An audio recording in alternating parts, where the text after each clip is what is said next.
And welcome back to another episode of the Geek Centurions. It's me, your boy Eli. It's me, Joe. So there recently, the Last of Us show came out. We're not going to be talking much about it, but we did want to talk about the idea of this video game curse thing, and the adaptation right wise, and also compare it to another video game live action show that recently came out that everyone has been comparing it to, which is the Halo TV series, which is a show that we both talked about for a good amount of time. So that's going to be mostly what this episode is going to be about.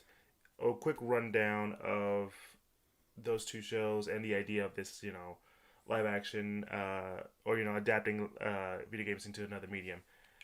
So obviously we're going to start off with the show itself. Really well done. Yeah.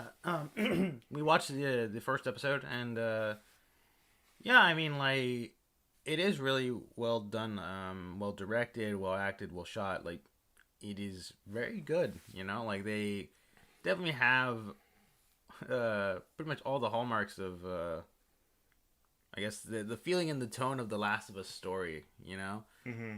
I think Pedro Pascal is pretty great as Joel.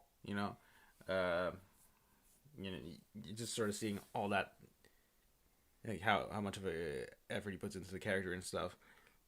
And yeah, we the effects are pretty solid too. I guess we'll probably see.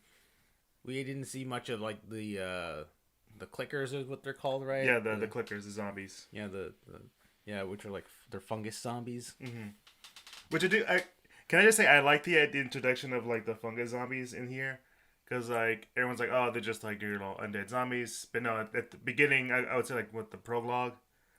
Yeah, like that little like intro, like little prologue thing where it's just these scientists talking about like diseases and stuff, and one of them is like, what I fear the most is fungal outbreaks and stuff, because he brought up a very actual thing that happens, Mm-hmm.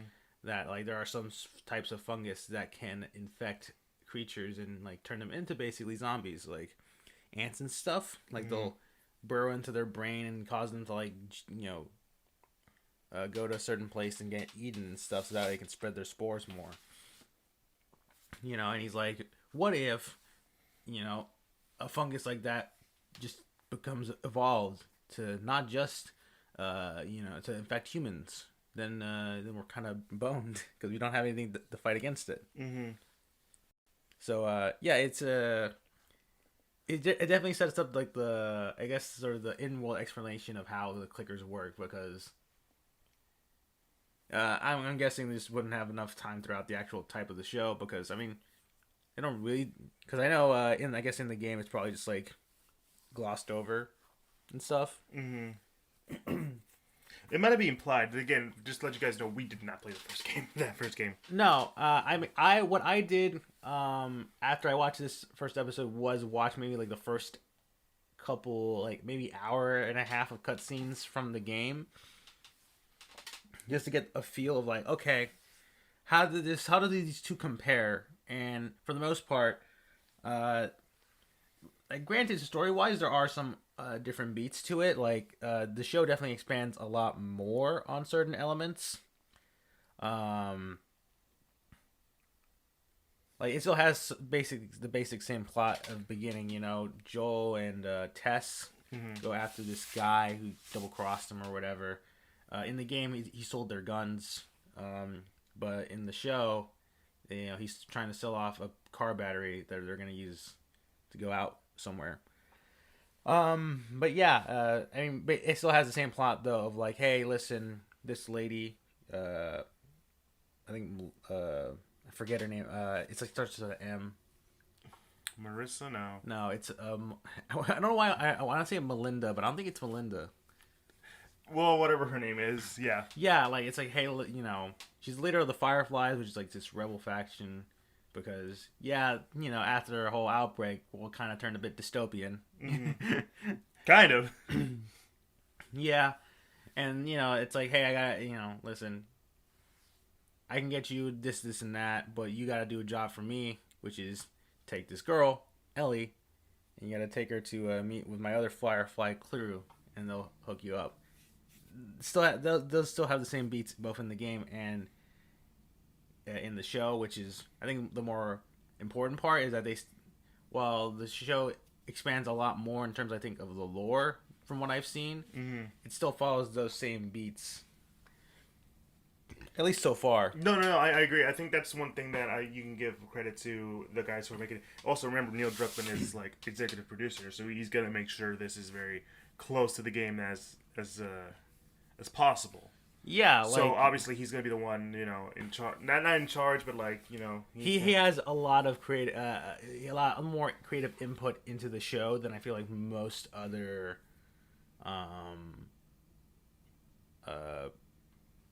video game adaptations, have, right? But yeah, no, it's if anything, I will say this when comparing this video game to the to the show to the video game. Pedro Pascal definitely captures Joel very well. Like, he doesn't have that same like voice, but he carries the same like mannerisms and stuff, which is, I think, interesting because obviously, like, the big controversy before the show came out was that, hey, we didn't tell the actors to play the game, which, obviously people were like, well, why it's like, why don't you let them play the game? That way they can understand this, blah, blah, blah. And I kind of, I get that, though. I get both sides of it, because, like, it's one of those things where, like, you want this person to read said book to understand why it's so good, to understand the character. But here's the difference. We're talking about something that is like a book to another performance, right? Mm-hmm. You don't ever want actors to be like, hey, just be like this guy, right? Right, because especially for an actor, right? I think some actors feel like they're limiting themselves. Yeah. Heck, a very interesting thing was because it's an HBO show, they have like those behind the scenes like little things at the end. That the character that plays like the leader of the Fireflies is the same character that voices her in the game. Yeah. And she talks about how, it's super weird. Like, in the game, like, they make her kind of look like you so you can be more comfortable, blah, blah, blah. But, having to portray her in actual, like, live action feels so much different. Yeah. Which is something like, and not saying like, because instead of having the video game and having to rely on just your voice, now I have to use my whole body. It's a different method. Yeah. And, like, not saying like Troy Baker couldn't, do a physical role. Or the girl who plays Ellie. Yeah. Which I think it would be really weird because this is a total age difference from what she is. Yeah, Ashley Johnson, I think, is the voice actress for Ellie. Yeah. And obviously, she is not a 12-year-old girl. No, she's not a 12-year-old girl. So obviously they can't pull that off. But stop telling me to do, Joel. I'm not a 12-year-old girl. Everyone just looks at him like, yeah, you're not a 12-year-old girl at all. Yeah. But yeah, no, it's, and, obviously, yes, you can look at that sort of performance and be like, okay, what's the idea? What do I want to get out of this? But, like, you, as an actor, you kind of don't want to, just do the same thing as someone else did. You kind of want to bring in your own thing, right? Yeah. It's like if you were to do your own take on something, you want to make it your own in a way. But you still have to be in a way respectful. And, Pedro Pascal does that in such a great way, where it's like, oh, this is Joel. This is Joel. He's not being, he's trying not to be Troy Baker. He's trying to be Joel, kind of thing. If that makes any sense to anyone who doesn't know what I'm talking about. Yeah, I get it. Like, I think part of the reason why I think it works so well is because Neil Druckmann is an executive producer and does have a lot more creative input. He probably, because I'm gonna be honest, I think he's gonna be directing at least one of these episodes. I think he is. Yes, I remember that. Having him be there and actually potentially directing these actors, like, he knows what the characters are at the end of the day, and he can probably give them the same things he gave, say, Troy Baker and Ashley Johnson about, like, hey, this is how I want these characters to be. He'd be like, hey, Pedro Pascal, this is how, I want Joel to be, kind of thing. I want your, back and forth. And yeah, it is, like I said, like, he doesn't capture, like, I guess, the voice, but the mannerisms are all there Mm-hmm. for me. At least from what I've seen from the gameplay of The Last of Us so far and stuff like that. Like it's pretty uncanny. I'm pretty sure that even the voice actors themselves. I mean, I know they're gonna have a cameo here and there, but also like they've talked to the actors to be like, okay, this is how. Yeah, I believe that is also something that has happened. Like the voice actors have talked to the actual actors for the live action show, which I think is neat.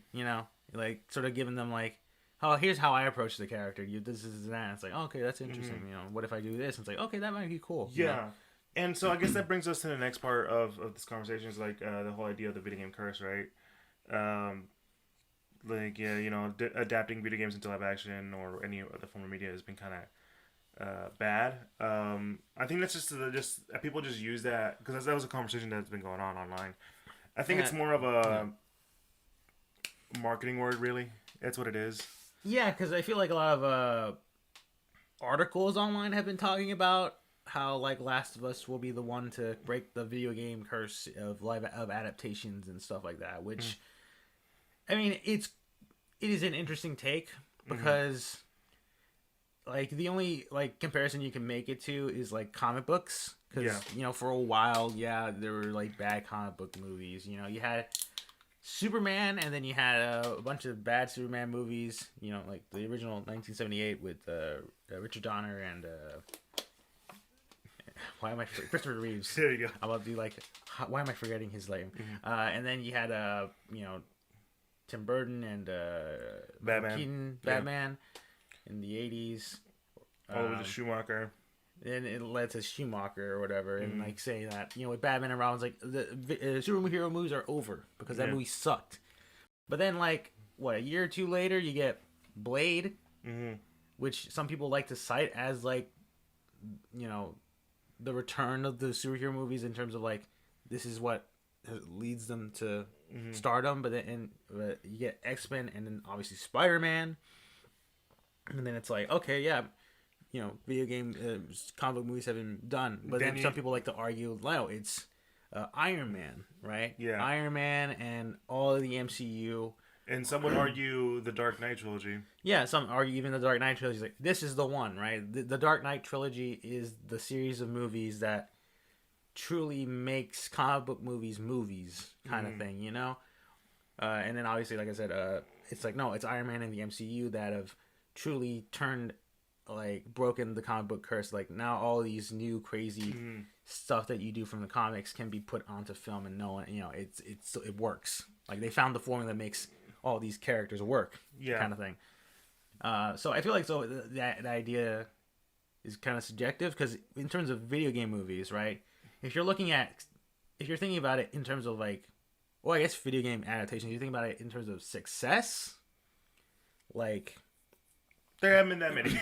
There haven't been that many financial successes, but then you have the Resident Evil movies, and they were technically financial successes, but quality-wise, I don't think you could find a normal Resident Evil fan saying, "Oh, I love the Resident Evil movies." Mila Djokovic, great actress. I love her. I love her character Alice and everything.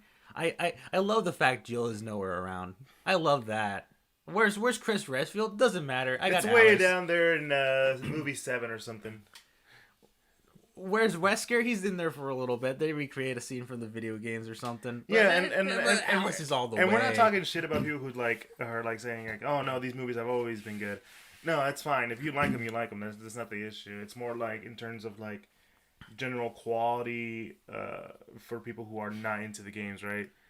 Yeah, like I've said it before. I've never really put that much time into Resident Evil. I played a little bit here and there, but it was just never like my cup of tea.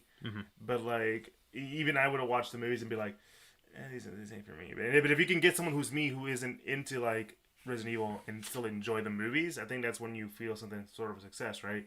And granted, there might be there are some outliers and some people who are like that, and that's perfectly fine. It just didn't work for someone like me. Because like you say, Last of Us, I've never played The Last of Us. I know a little bit of The Last of Us. But this show made me go like, damn, that was pretty good. I could watch more of this. Yeah, and I think that is sort of the thing that happens with a lot of these adaptations is that kind of at the end of the day, in terms of how the Hollywood machine works, like when you're adapting something, you're not only trying to adapt it. Best case scenario, you want to adapt it so that both fans of the original property can enjoy it, but also it still has that appeal to a wider audience.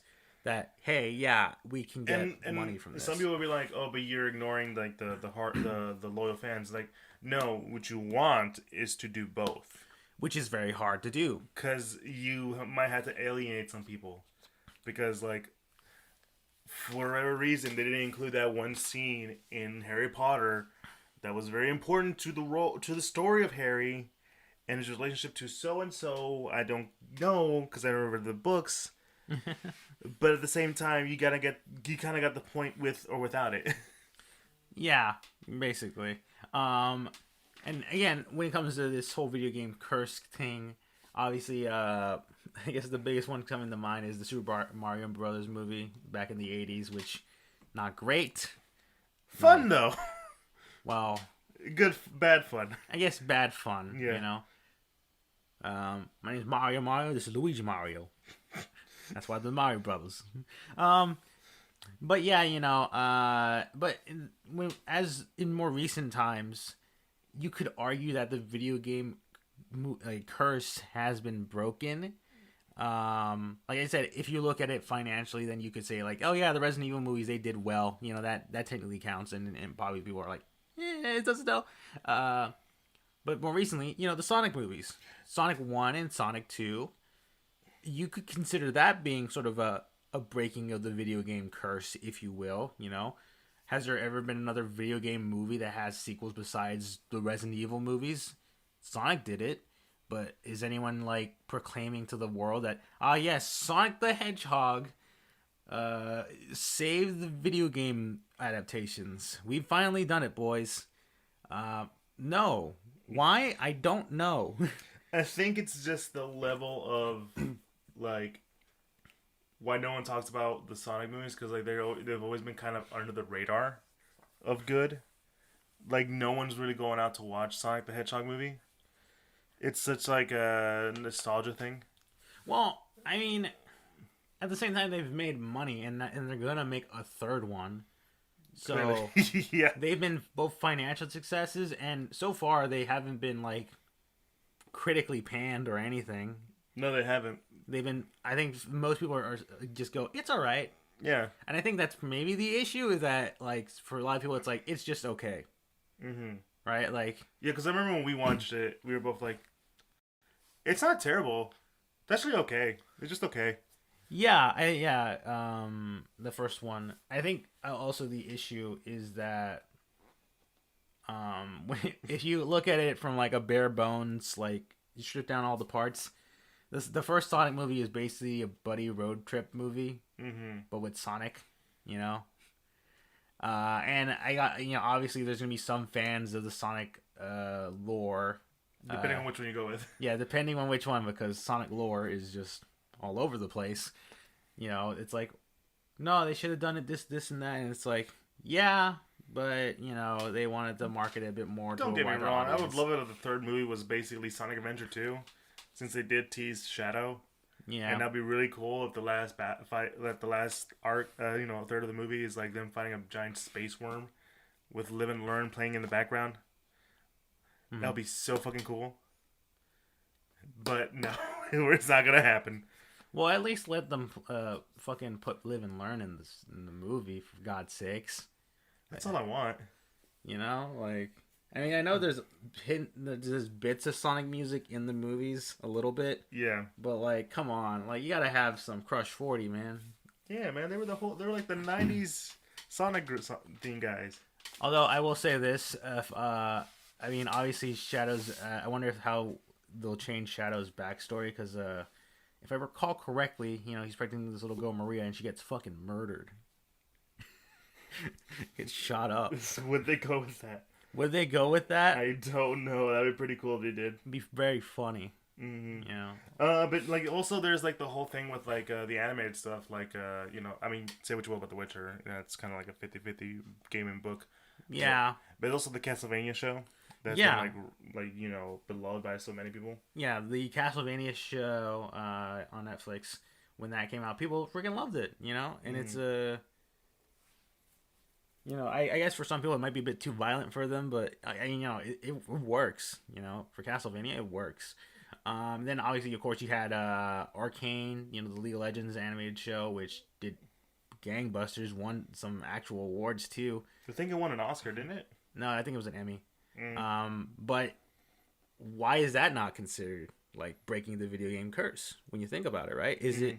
And I guess the answer to that, and also with today Cyberpunk Edge Runners, and heck, we're getting the animated Mario movie, which by all accounts looks amazing in terms of visual sense. It's really just how the story is going to play out is what I think everybody's kind of, and the voice acting the voice acting, like mainly of Mario.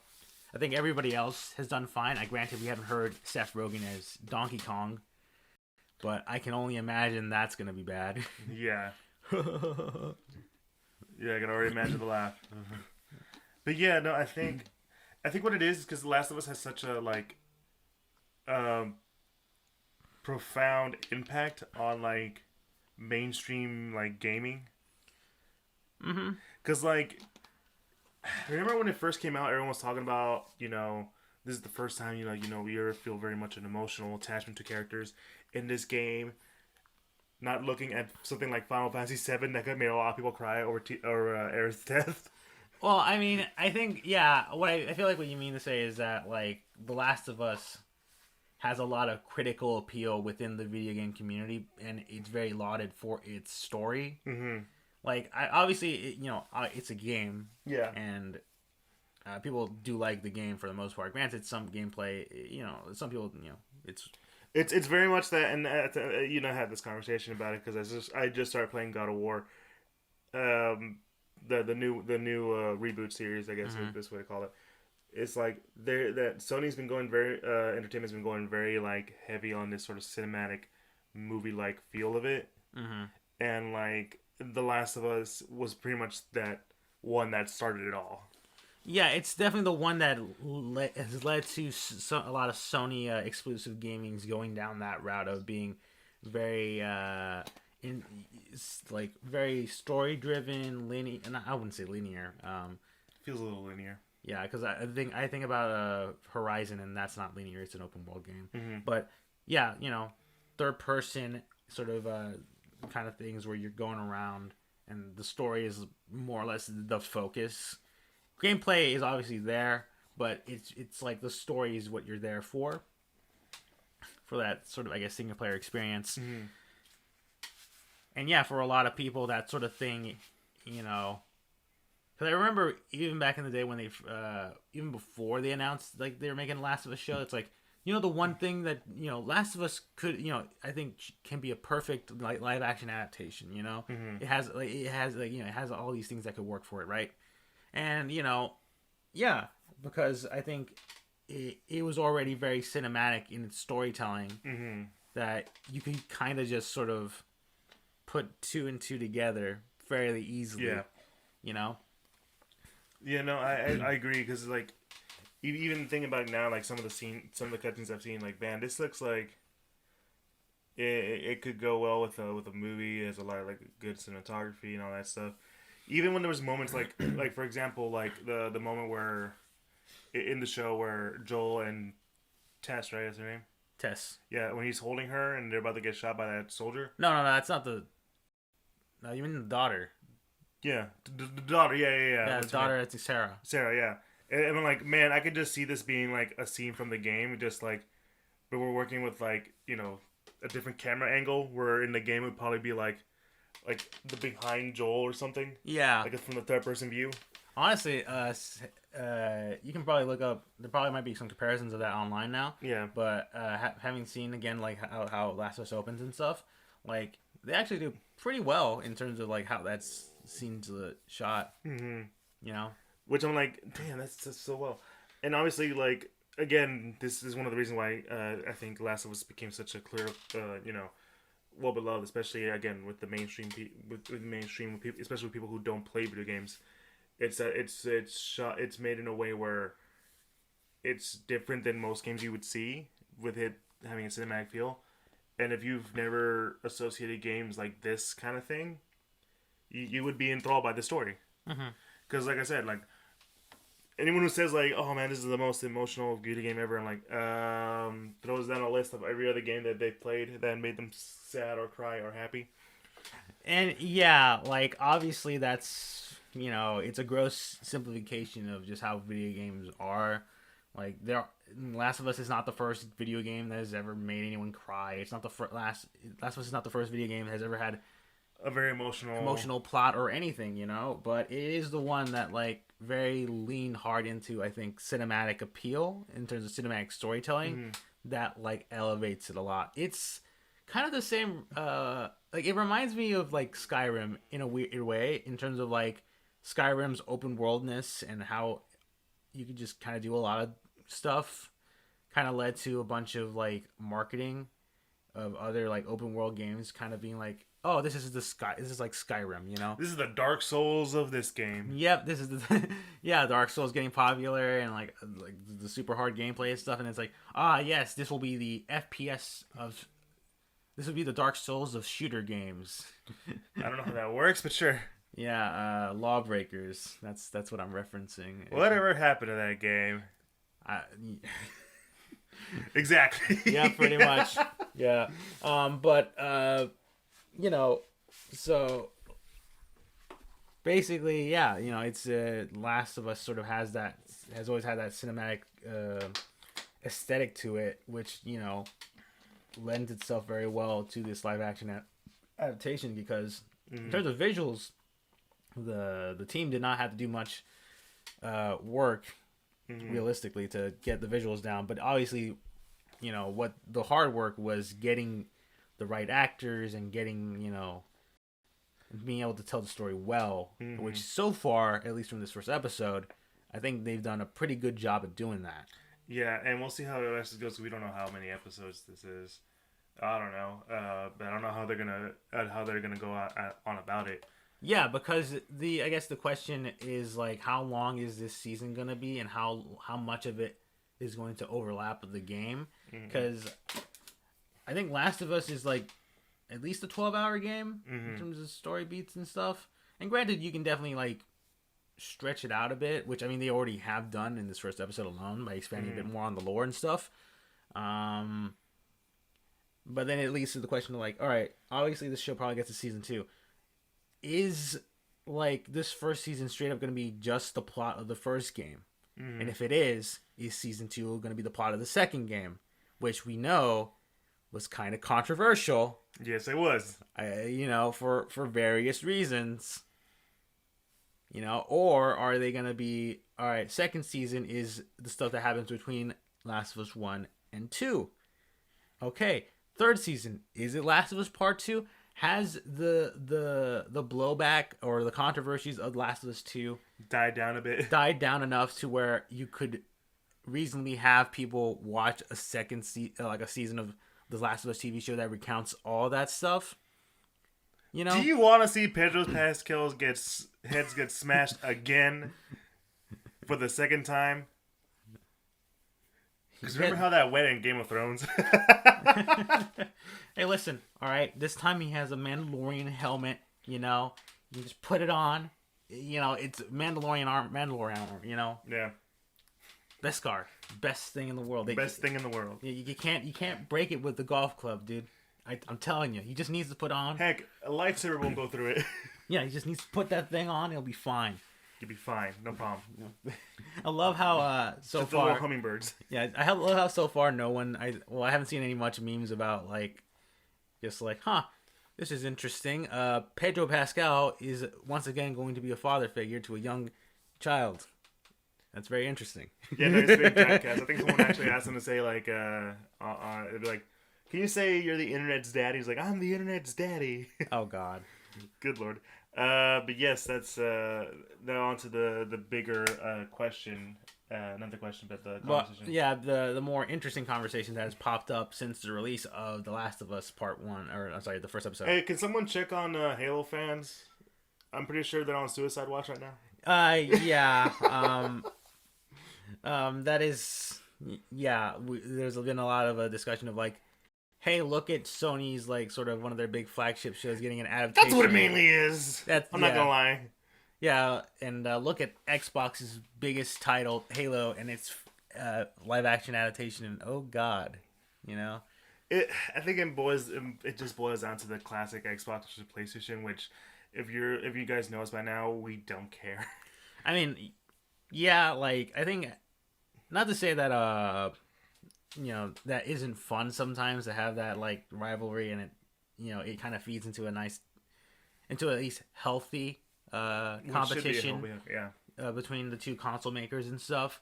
Um, but yeah, I mean, with the rise of like crossplay and all that stuff being a thing, it kind of sort of broke down a bit of like that console rivalry stuff. But still, yeah, it is. I think part of it is sort of like, haha, Halo, Xbox sucks or whatever. But I think another part of it is just like, look at how well treated this property is, and look what happened to the Halo show, which honestly had a lot of potential, had a lot of potential to be good, but did so many odd and choices that ultimately like a house of cards, like one card is knocked down and then all of it sort of falls apart, and that's what the Halo show feels like, you know, where like a lot of these things could have worked, but just one of these things, like too many of bends have. So here's where I'm gonna get my points are gonna be at. Last of Us has only one thing for it, to my knowledge. Okay, to my knowledge, that's all I'm gonna be saying. It just has the game, right? There's no expanded lore, say comic or book wise. Halo has not just the game, it has book series, it has comic books, and some other stuff out there that I'm not gonna go that deep into, right? Because we are not that big. We're not that into Last of Us. We are big into Halo. Uh-huh. So we can tell you like all this stuff. We made a whole series of it, of us telling like, okay, what is going on? How is this connected to anything? If you just play the games, you have no idea what they're talking about, or at least even then, because there was no way they're going to be adapting the first game into like a TV show. There's not much story going on there. Well, I mean, yes, I agree with you on that front in terms of that, but it's not, I guess, impossible. No, I'm not saying it's impossible to adapt Halo into another medium. There's methods to do it. They decided to go a different route, of course, which in theory should work, but its execution wise doesn't feel Halo, right? And Halo is more than just the big old circular ring that Master Chief goes in. It's a lot of other stuff too that if you were never a fan of, you wouldn't be exposed to. But considering how Last of Us is the Last of Us show very much encapsulates the Last of Us, the game. The TV show of Halo does not encapsulate what makes Halo Halo. You get what I'm saying? No, yeah, I think, yeah, no, I think what you're saying. Yeah. Like clearly, like I mean, to be fair, the fact that 343 had to go out and say that it's in its own timeline, sort of like hints at sort of the fact that like that the Halo show was going to do its own thing. Mm-hmm. And not to say there's nothing wrong with that, but in the way how it uses Master Chief and all these other characters, it feels off. Like it all feels off. Like there are like things where you're like, yes, this feels very Halo-y, but then there are other moments where it's like that is a choice that has been made, and I want to, and hopefully this goes well, and most of the time it does not go well. It did not go well. That's why like I think a lot of people are just like looking at say something like Last of Us, which is such like a good adaptation, so very much attached to I shouldn't say attach. Sort of make strives to be as close to the game as possible, while still adding sort of a new flair to it, which I think is the only way you could do it in terms of adapting that game, right? With Halo, you have so many forms of media where you can not, I wouldn't say cherry pick, but like you can just kind of go wherever you want, but they chose to go in a way that didn't make any sense and it didn't really reflect it as Halo, the show, the game. I'm sorry. Mm-hmm. So like it's kind of the sad part of like Halo the TV show because in reality, you doing your own thing shouldn't be that difficult so long as it adheres to like what Halo is. Like you have such a good like example for that, and that's Forward Onto Dawn, the Machinima series that they did a while back. I'm saying years back. I'm sorry, like around the Halo 4 times, Mm-hmm. and that to me was like one of the best adaptations of Halo I've ever seen in terms of live action. Like it was a very good coming of age story. When Chief shows up, it's like, oh shit, it's Chief, and he acts like Chief, and there's a lot of cool scenes with him, and he's very stern. And again, like it's sad because like the Halo TV show, I think it has sort of the right things to make it good, but it just there's something about it that I don't know where it was the writers, where it was in charge, just didn't make it have that sort of justice. It felt like a different kind of TV show in general. But like I wouldn't say like something like just right now we were just talking about Pedro Pascal being like a really good Joel. I think Pablo Schreiber could be a good Master Chief. He has a lot of mannerisms to the Chief whenever he has to be Chief. Yeah, so so that's my theory. Like, yeah, you have a lot of people in the show who I'm like, yeah, this could work. These guys could do this series justice. But I think it was just like it did nothing about it felt Halo, which is the sad part, right? It could everything in there had the makings of it, like you were saying, but I don't know if it was I don't know if it was the writers or it was whoever's in charge. Maybe it's because these were people who didn't really take the game seriously as a product. Maybe that's why it became the way it is. And that's kind of the thing I see with Last of Us. Is Last of Us was made by a team that really cared about the game or really wanted to do the game justice. With Halo, it didn't feel that much, which is sad because I feel like there's people in there that really wanted to do it right. Especially like even like the guys designing the Covenant who were they all look so good, but yet the Covenant wasn't even involved in it. Not saying you need the Covenant because like again, there's aspects in Halo where a lot of shit's going back down in the UNSC, where like a lot of backstabbing, a lot of conspiracies, and all this and that. But like, it just didn't feel like Halo. Yeah, I think, like, honestly, the thing about I think the thing about the Halo show Mm-hmm. is, I think for me, when you kind of sort of boil it down, like, you could basically just, instead of having Chief, you could just name him as a different Spartan, like freaking Mark 316 or something like that. Mm-hmm. And, I think that would still be the character they use. Because Chief just doesn't feel like Chief. Like, he has those moments where it does feel like Chief, right? Mm-hmm. But the direction they take him is interesting, but it also sort of just is sort of counterintuitive to what he is.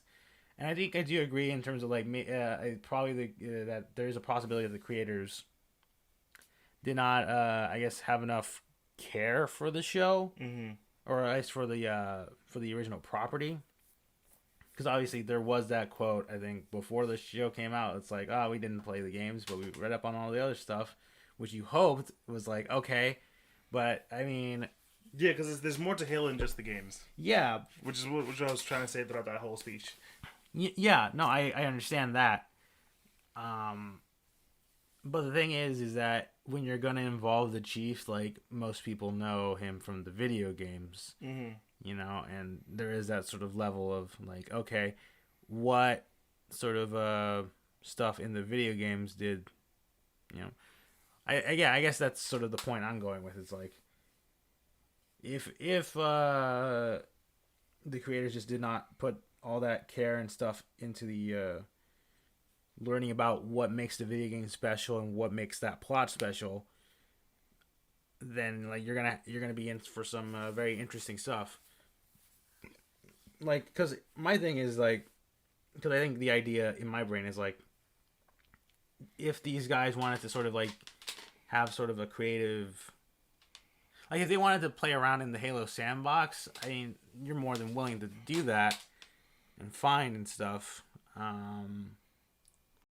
But like, you don't include the Chief then, you know? Because I think there's been multiple like ways people online have always talked about how a Halo show could work. Like, obviously it's like, okay, well, if we're not gonna do the video games, let's do like a side story kind of thing, or this and that kind of stuff. Like, I know some people were like, oh, it should be like Band of Brothers, that TV show, like, you know, set in World War II kind of thing. But like do that, but with Halo, like maybe it's like a group of Marines, and then maybe you'll hear like in the background of stuff like the Chief's doing something, and then maybe he just shows up for like a cameo bit, you know, something like, you know, in Forward Unto Dawn kind of thing. And to be fair, the Halo universe is so expansive that I think you could realistically just set a story in the Halo universe that follows the Spartan and various other things happen around them, and it'd still work.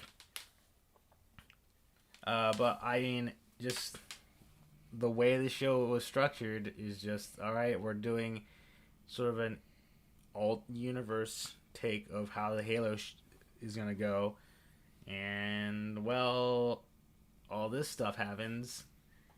We have a season 2 coming down the line, but as far as I'm aware, I have no idea what the hell they're gonna do, considering where they left the story off. So considering where that stuff, and it's funny because we haven't even heard much about season 2 yet.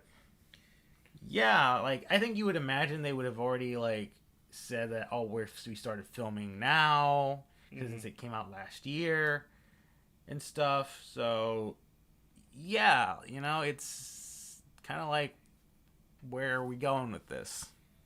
It might be some quality control right now where they're trying to find a way to make it good.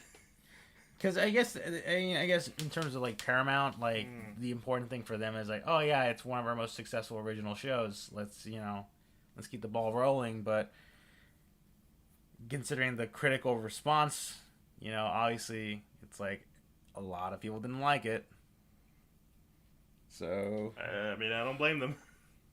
And I guess, you know, the whole conversation bit boiled down to is just that this is like two sides of a coin. One is where the creatives have not only like enough care about the show, but actually have someone who was directly involved with the making of the property have a creative position with enough power to sway things and be like, hey, all right, let's not go to blah blah blah, or like, hey, I like this, or you know, that sort of thing. Well, a creative who has time to be involved, because I recall 343 was involved, but at the same time we don't know how much involvement they had in on it. You know, Neil Druckmann isn't working on Last of Us 3 right now, as we know. Yeah, so far as we know, Naughty Dog isn't really working on anything, as far as I know. So yeah, Neil Druckmann's gonna be. Also, to be fair, again, he is a producer and is probably directing at least one episode, so that does not take that much time to do in the grand scheme of things compared to what he has to do in making a video game. So that could be he'll be doing that stuff on his off days from Naughty Dog. So. Yeah. Meanwhile, yeah, 343, I don't know who was the representative who would go there, but obviously 343 was in the, during, you know, the Halo show was going through development hell for quite a while, so clearly there was definitely already some issues throughout that whole thing, and it eventually was able to mold together into what we got, and what we got was not a satisfying product. No, and again, you remember development hell. That a lot of shit could have went down. It's true. The original story ideas and stuff might have been more closer to what we thought, but maybe various changes in direction and all that stuff just led into some crazy stuff. Meanwhile, Last of Us doesn't seem like it had any of those problems. They had a clear goal, and then they executed properly. But it's the tale of I guess what is that book? Tale of Two Cities. Yeah. Tale of Two Cities. But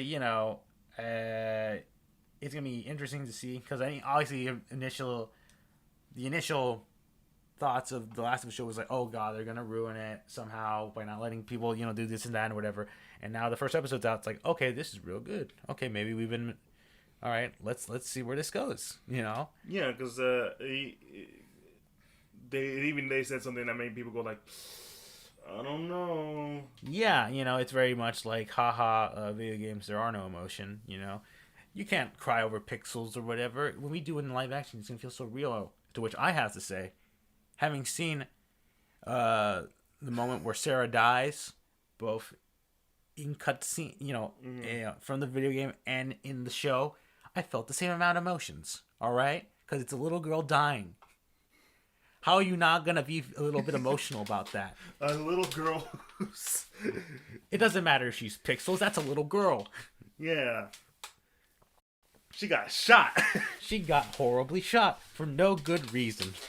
Because the world is cruel. Yes. God damn it. Listen, everyone felt bad for... I guess I always bring up Final Fantasy VII because that's the one that everyone, likes to go to. Everyone felt bad for Aerith dying. And she was just a pile of blocks.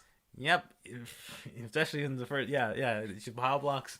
And I was going to say this, too. Like, heck, there were people who were freaking emotional about that Dead Island trailer way back in the day. The first one. Oh, the one with the little girl. Yeah,